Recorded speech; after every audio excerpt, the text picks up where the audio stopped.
Hello everyone, today I will show you what to do when your phone is hacked.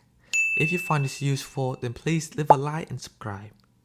So first you want to go to settings and then scroll down until you find privacy and security, and then scroll to the bottom until you find lockdown mode. So right now I have it off.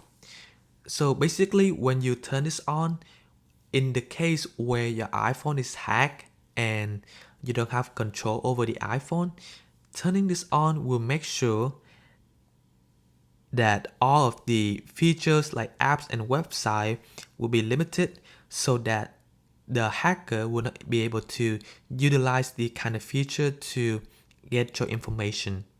So the iPhone will be automatically locked down and it will not have any services at all. By doing this, it will help to protect you from being hacked and then steal information.